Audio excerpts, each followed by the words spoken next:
We've already had 2 pastors in our history of Alberta that have been premiered, back to back, and for over 30 years. For over 30 years. And I think that's why Alberta has become so strong, so innovative, filled with hard-working, God-loving people, and why we're not afraid. Well, some are afraid now, but I think they've lost their way. Pastor Artur Pawlowski has been an exceptional leader and a warrior like no other. He's known as an advocate for the poor and the homeless. He's a warrior who stands for human rights, free speech, as a Canadian clergyman, for civil rights, and a civil and human rights activist. I'm going to make this short, Art, because I got it tickled. So get ready. By accepting the challenge to become the leader of the Independence Party, he wants to bring all Albertans together and make this a better future for our children and future generations. So everyone together, let's welcome our leader of the Independence Party, Artur Pawlowski.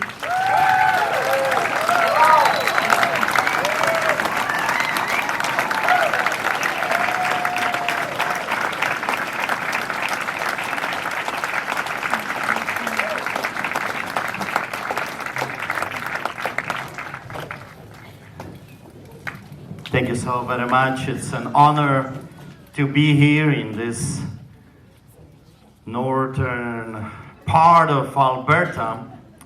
And quite often when I was sharing my story, I would say that my grandfather escaped Siberia and took him a year to come to Poland.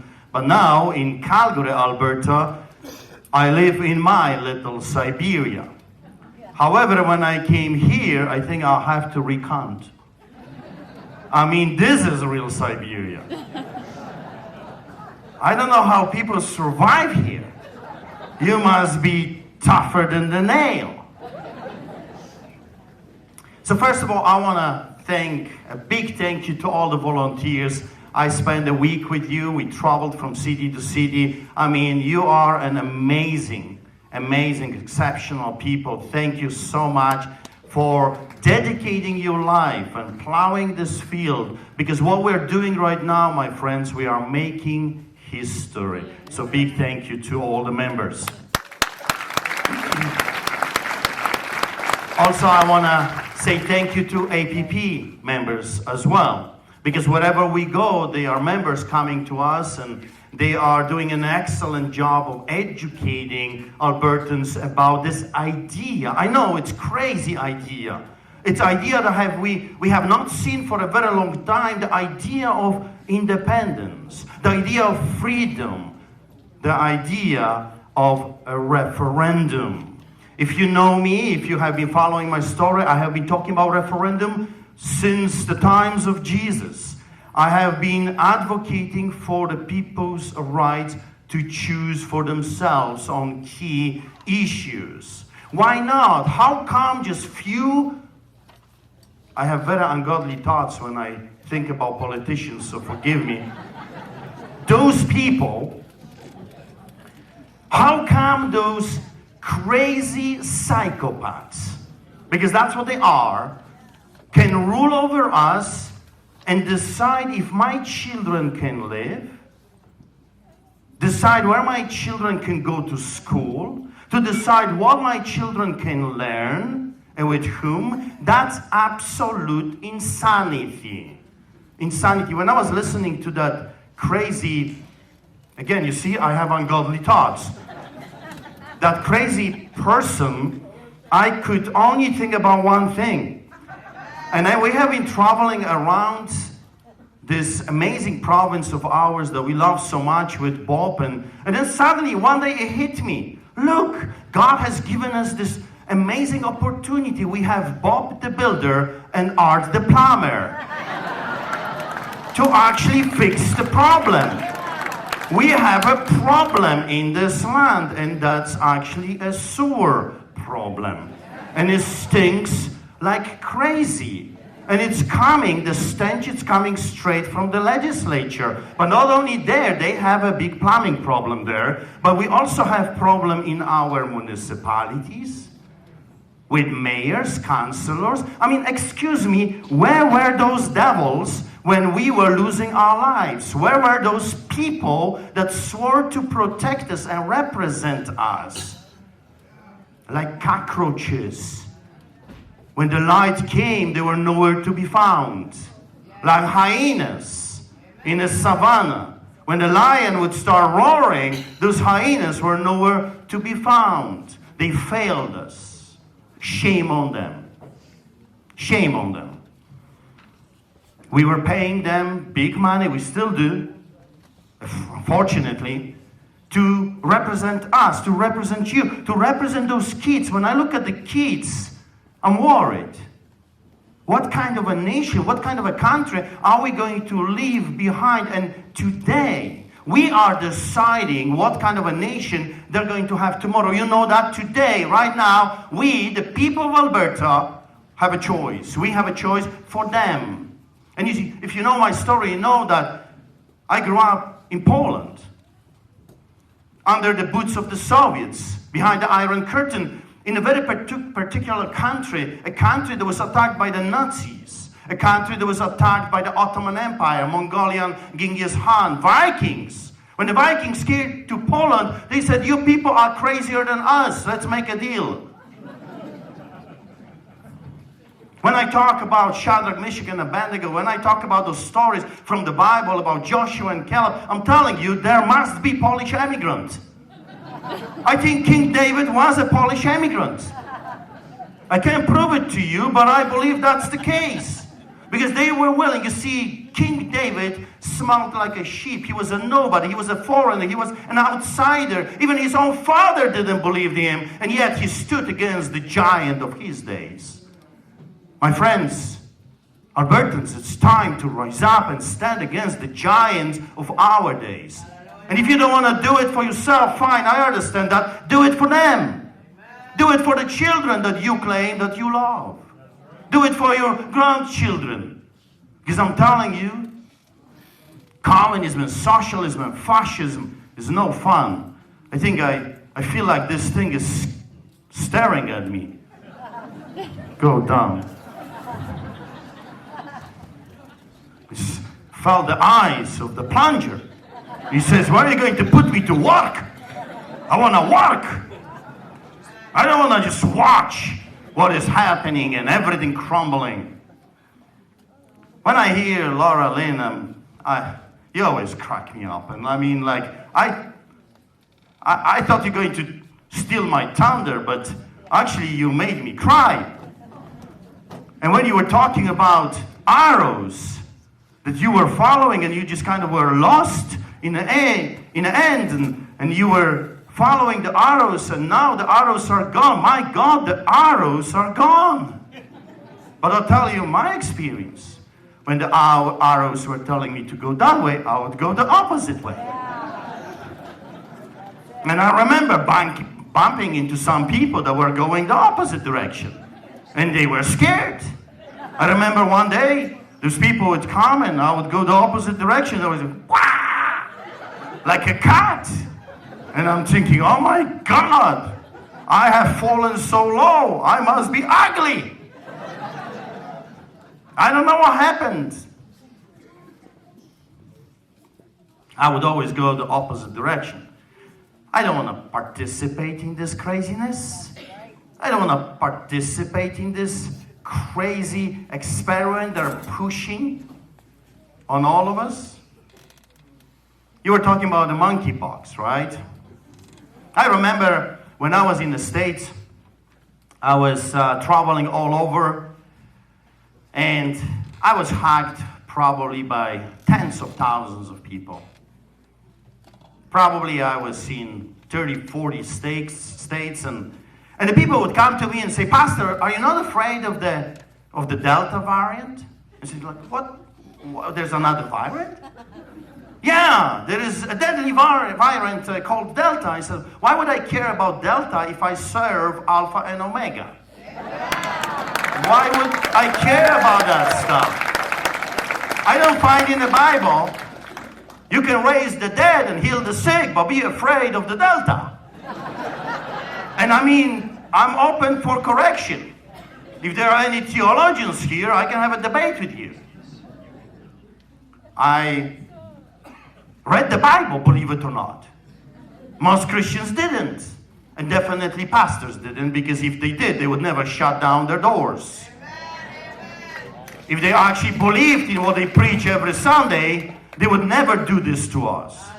Never ever. They would never segregate their own people. They would never separate their own people. They would never muzzle them like some kind of dogs and guard the doors with some kind of a Nazi passport. If they actually read the Bible, here is what they would find. That my God is bigger than all their idols combined together. That my God is bigger than all the viruses combined together. It doesn't mean that we don't get sick. It doesn't mean that sometimes good people do die. Bad things do happen to good people as well. But I'm telling you, I have been looking all across North America for that monkey business, and I have found it. A lot of monkeys at the legislature playing some kind of a zoo game, swinging back and forth and having a good time at the Sky Palace. Hypocrisy. Because you got to remember, the same cats, or let's call them monkeys. Oh, Pastor, you should not call people names. So those monkeys, they really did not believe in what they were pushing on the rest of us. You see, and you got to remember, you're talking to a Polish immigrant. I've seen this movie before. When the party would say, you are not allowed to participate in this gathering because it's considered illegal. I was also charged with organizing an illegal gathering, and off we went with my brother David. I think he was coming with me as a bonus, you know, like 2 in 1. We got arrested, thrown in prison. I was roughed up, assaulted by the police, almost broke my legs and my wrists. And I spent 3 days and 2 nights on concrete with my brother David. And those monkeys, 2 days after we were released, partied with whiskey at the Sky Palace, telling you and me, we are the pharaohs, you are the slaves. Telling you one love for me, a totally different one for thee. Laura was talking about people identifying as this. Felt to myself with my wife, so how about I will identify as the Premier of Alberta? If they can identify as kitties or fluid something flying around, who knows, I'm lost. And that worries me because I have been found by Jesus and now I'm lost in all this rhetoric, this craziness. So if we have moved into this craziness of whatever you feel you are, I feel like the Premier of Alberta. I want my office at the legislature. And not just for me. I know Bob, the builder, is identifying as the MLA. And we have a few others that identify as the ministers and etc. You get the picture. Well, let us, come on, you want to kill me? Give me some time to unplug your washrooms in Alberta, then I will do it nationwide. Just please, have mercy on me. I am a good plumber, but I'm not that fast. Some time ago, a great Canadian declared some powerful words for the whole world to hear, and that's what I want to share with you. John Diefenbaker said those words in the House of Commons during the debate on the 1st of July in 1960. Listen to the words of the Prime Minister of this great nation. And listen, understanding that I moved to this country, I emigrated here not for money. We were great we were established in Europe. We had great businesses, and my father owned a business, my mom and I owned a business. We made lots of money. I did not have to come to Siberia to make money. I came here for freedom.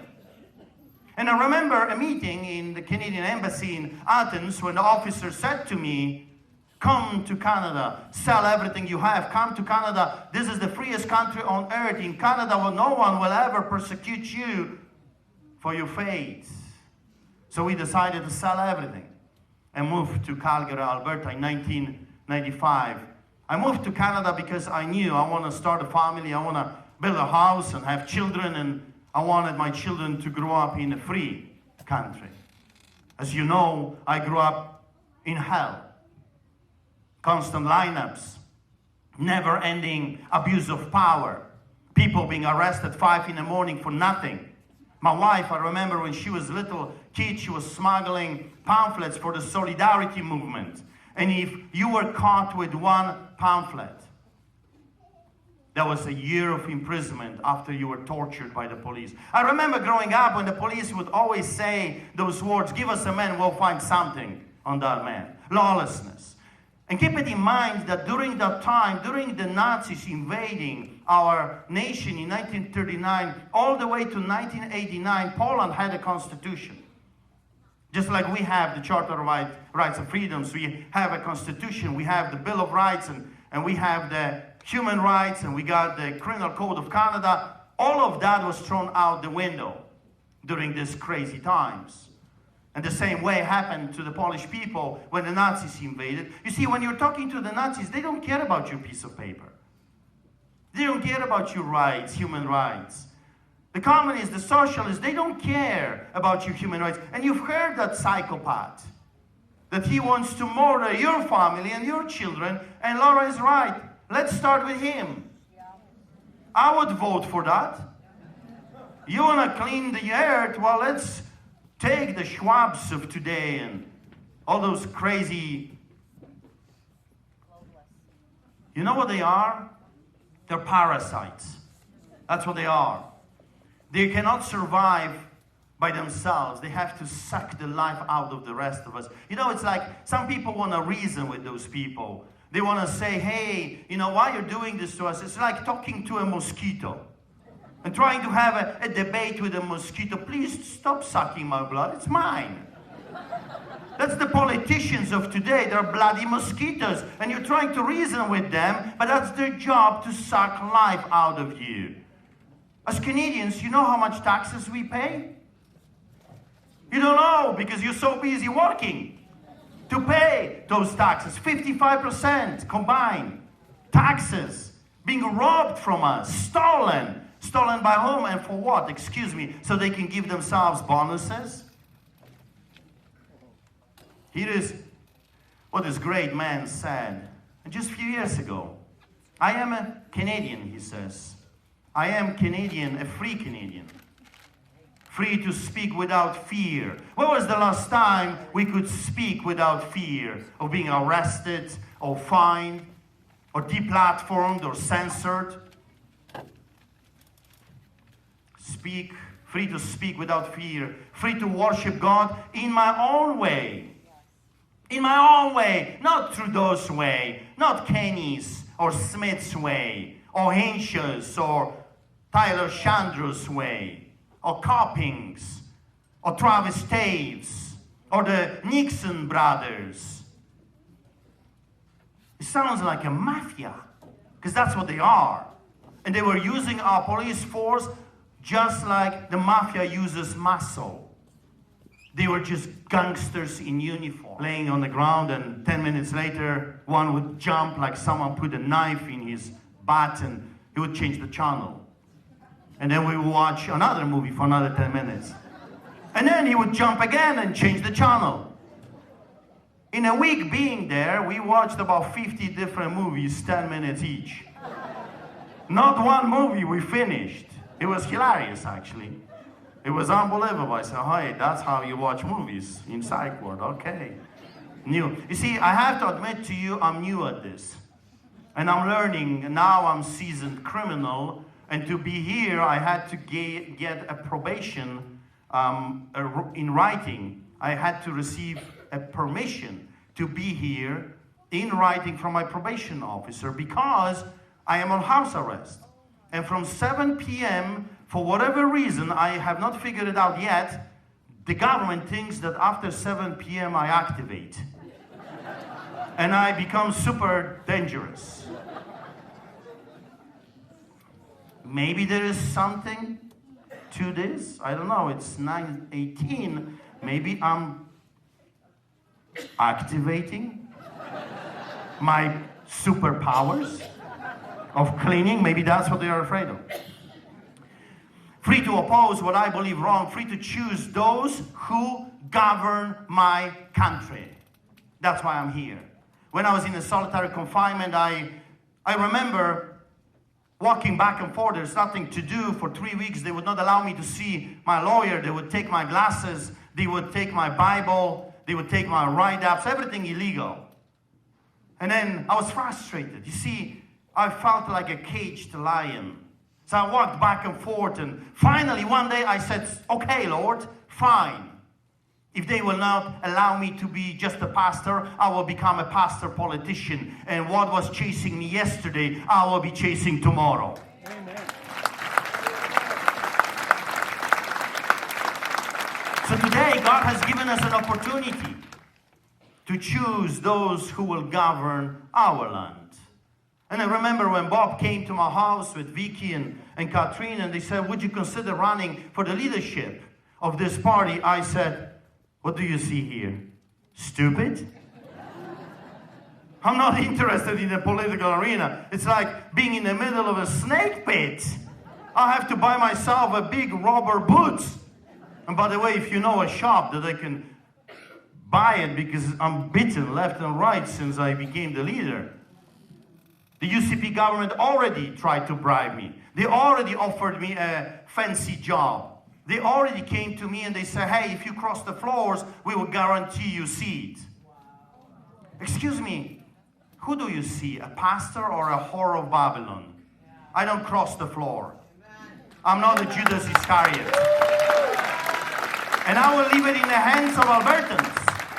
If for a change, if you want someone that fears God more than he fears men, then I am at your service and I'll become the best plumber that this province have ever seen.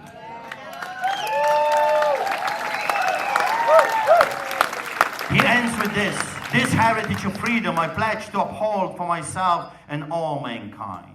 And I pledge this as well for all Albertans. Robin Williams said those words, if we're going to fight a disease, let's fight one of the most terrible diseases of all, indifference. We got to look at our children and we have to ask ourselves this very simple question. What kind of a country, what kind of a nation, what kind of a land I am going to leave behind? Free or enslaved? Ralph Waldo Emerson said those words, God will not have his work made manifest by cowards. And then there is this old proverb that says, a man without courage is a knife without an edge. God has given us an opportunity. He has given us David, if you will, in the form of this party. And yes, I understand that the giants are big. I understand that they have lots of money and they have lots of influence. I understand that, but you know what? My God is bigger than all of their power, money, titles, Schwabs, Gates, Clintons, Obamas, Justin Trudeau's, Castro's, and all the communists combined together with all their Nazi friends. And perhaps for the first time in a very long time, God is knocking at the hearts of Albertans, asking a simple question. What do you want? Because I promise you this, I will not be juggling for you. I'll not be kissing your butts to get elected. I'll not be lying to you left and right, telling you what you want to hear. If you don't want a man like me, after so many years of suffering for Albertans, for Canadians, then please vote for Notley or vote for your new savior of Alberta that so far has done absolutely nothing except bringing back to the office the same villains that did this to us in the first place. The villains that muzzled our children, the villains that are jabbing us left and right, the villains that partied at the Sky Palace with their boss, the same people. Tyler Chandro, when he was the Minister of Health, he sent those Gestapo to my church, to your restaurants, to your businesses. Now he was rewarded to become the Minister of Justice. What kind of a justice is going to come from that devil? Copying Minister of Health, the same man that shut down the schools, is in power. The Nixon brothers, Travis Taves, that snake that partied with his boss, laughing in the face of Albertans, telling you, you do not deserve to see your grandparents. You cannot visit your children. You cannot say goodbye to your dying ones. Shame on them. That makes me mad. And they are in power right now. And Albertans are looking at their new savior and are saying, that's my hope that is coming from. As a builder, I'll tell you this. You can build a palace of gold on a rotten foundation. It's going to crumble. You gotta destroy it all, remove it all, and build brand new. Amen. With new people. People just like you. Community members. Heroes of today, the nurses, the firefighters that were kicked out. Those are our candidates for the next election in May. We will have nurses that were fired. We will try to get doctors that were fired. We'll try to get firefighters, ex-police officers, teachers that were kicked out like dogs, not deserving to teach children. We're going to get them. Because I tell you, when they get in power, they will do everything in their power to protect you. Because they already paid the price. That's what this party is all about. I remember at the beginning of the year, we had about 300 members. We are 10 times bigger right now. And it's growing every single day. Spread the word around. Let the people know what's happening. And I'm telling you, giants are no match for God's smooth stones. Be blessed.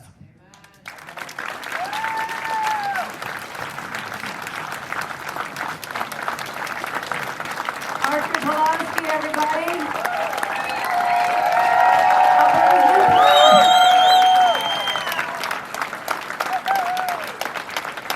We're going to bring all of our speakers up to the stage so you all can get some pictures.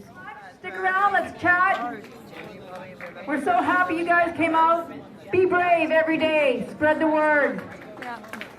You are our people. And have a wonderful evening.